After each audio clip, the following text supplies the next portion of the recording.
একটাই আর শব্দ যে তুই নেতাগিরি করতে চাচ্ছিস, তুই কিসের নেতা? আমি বিএনপির নেতাও না, বিএনপির কেউ না। আমি অসুস্থ হওয়ার পরে আমি মেডিকেলে ভর্তি হই হার্ট ফাউন্ডেশনে।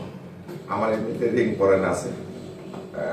হার্ট ফাউন্ডেশনে ভর্তি হওয়ার পরে আমি বাসায় আসলাম। আসার পরে সহকারী একটা শিক্ষক ওখানকার, নাম হলো বুলবুল, উনি আমাকে বারবার ফোন করে দেবো, ভাই একটু আসেন, যেহেতু নতুন প্রিন্সিপাল এসছে, আমরা হিসেব রেজিস্টার করে টাকা টুকি দিই, দেন কবে দিবেন একটা ডেট করে চা খাইয়ে যান, এরকম একটা ভাবে দেওয়া করলো।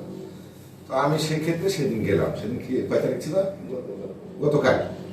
গতকালকে গেলাম 11টার দিকে, যাওয়ার কথা বলছিলাম, 11টার দিকে গেলাম। যাওয়ার পরে কিছু একটা চাটা খাইয়ে দেয়, আমি 11:30টার দিকে অফিসের দিকে গেলাম। যাই দেখছি যে কিছু লোকজন ঝাঁকাঝাঁকি হচ্ছে অফিসে। আমি বললাম কি হচ্ছে এখানে? ভিতরে ঢুকলাম, ঢুকে দেখলাম যে ওই মহিলাটা কি একটা ছেলেকে মারছে ওখানকার। কারণটা কি জানতে চাচ্ছি, ওখানে একটা প্রবীণ লোক ছিল, নাম দারোগা, দারোগা, রিটায়ার্ড প্রাপ্ত, উনি ওদেরকে ঠেলে চলে আসছে। তো আমি যে বসলাম প্রিন্সিপালের সামনে, বসার পরে প্রিন্সিপালকে বললাম, স্যার যেহেতু আমাকে ডাকছেন, তো আমার পুকুরে যে জমি আছে, জমির বিষয়ে কথা বলার জন্য আসছি। আজকে তো এসে এখানে দেখছি যে উত্তপ্ত পরিবেশ, তো আমি অন্যদিন আসি স্যার। তখন ওই মহিলা আমাকে বলছে যে, কেন তুই কিসের নেতা, কি নেতাগিরি করতে এটা আসছিস? আমি কোনো কথার ওনার জবাব দিইনি, কারণ আমি তো নেতা না, আমি ব্যবসায়ী মানুষ। আমি গেছি ব্যবসায়ী কাজে, সেখানে আমাকে ডাকছে, আমি ওনার কথা না বলে আমি উঠছি। প্রিন্সিপালকে বললাম যে, স্যার আমি অন্যদিনে আসবো, আসে হিসাবের সাথে। এমন তো অবস্থায় মহিলাটা আমাকে থাপ্পড় মারল একটা, কোনো কথা ছাড়াই, যে ওই একটাই আর শব্দ যে তুই নেতাগিরি করতে চাচ্ছিস, তুই কিসের নেতা?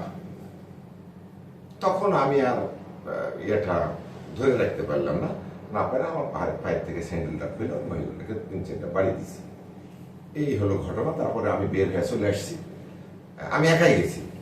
ওখানে যে দলীয় লোকজন কিছু যে তাফসিরের জন্য যে তারা দাওয়াত করতে ওখানে গেছে এবং মাঠ লওয়ার জন্য গেছে, পরবর্তীতে শুনলাম এই নিয়ে ওই মহিলা খারাপ ব্যবহার করছে, সবার সাথে খারাপ ব্যবহার করে। শুনলাম যে ওখানকার স্টাফের সাথে তো সে খারাপ ব্যবহার করে বারবার।